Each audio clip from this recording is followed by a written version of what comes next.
70 വയസ്സ് കഴിഞ്ഞപ്പോൾ സപ്തതിക്ക് ശേഷം പിന്നെ ഗോപിയാശാന് അസാധാരണമായ ഒരു ക്ഷേമത്തിൻ്റെയും ഐശ്വര്യത്തിൻ്റെയും കാലമാണ്.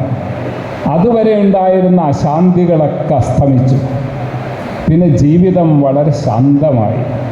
ഭൂതകാലത്തിൻ്റെ മഹിമകളെല്ലാം അദ്ദേഹത്തിന് പുരസ്കാരങ്ങളായും ഉപഹാരങ്ങളായും അംഗീകാരങ്ങളായും വന്ന് മൂടിക്കൊണ്ടേയിരുന്നു.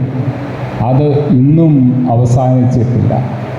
അന്നത്തെ അശാന്തി അദ്ദേഹത്തിൻ്റെ ഒരു 45 വയസ്സ് മുതൽ 70 വയസ്സ് വരെ അരങ്ങിൽ തിമിർത്താടിയ ഗോപിയാശാനെ കാണാൻ ഭാഗ്യം സിദ്ധിച്ചവർക്ക് പിൽക്കാലത്തെ ഗോപിയാശാൻ ഒന്നുമല്ല.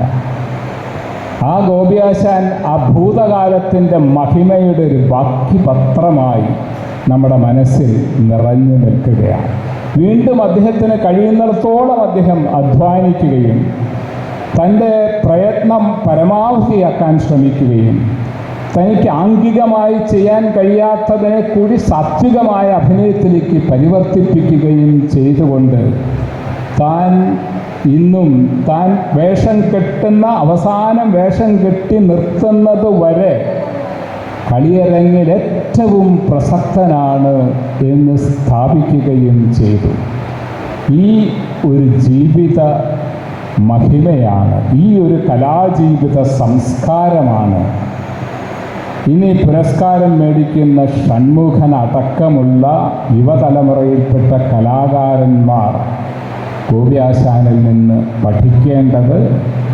അദ്ദേഹത്തിന് ഇന്ന് ലഭിച്ചിട്ടുള്ള കഥകളിക്കപ്പുറം, കഥകളിയുടെ കാണാത്തവരുടെയും ഇന്ന് വരെ കേൾക്കാത്തവരുടെയും ഇടയിലുള്ള പ്രശസ്തിക്കപ്പുറം കഥകളി എന്ന കലാരൂപത്തിൽ നിൽക്കുമ്പോൾ കലാകാരന് വേണ്ട അനുധ്യാനം എന്ന ഗുണം, ഉത്തരവാദിത്വം എന്ന മഹിമ, ഇത് എത്ര തീവ്രമായി സംരക്ഷിക്കേണ്ടതുണ്ട് എന്ന മഹത്തായ പാഠം ഗോപിയാശാനിലൂടെ, ഈ പുരസ്കാരത്തിലൂടെ ഷൺമുഖന് മാത്രമല്ല മറ്റ് ഇനിയും ഈ പുരസ്കാരം ലഭിക്കാൻ പോകുന്ന എല്ലാ കലാകാരന്മാർക്കും അവർക്കുള്ള ഒരു ഓർമ്മപ്പെടുത്തലാണ് എന്ന് മാത്രം സൂചിപ്പിച്ചുകൊണ്ട് ഞാൻ അവസാനിപ്പിക്കുന്നു. നന്ദി, നമസ്കാരം.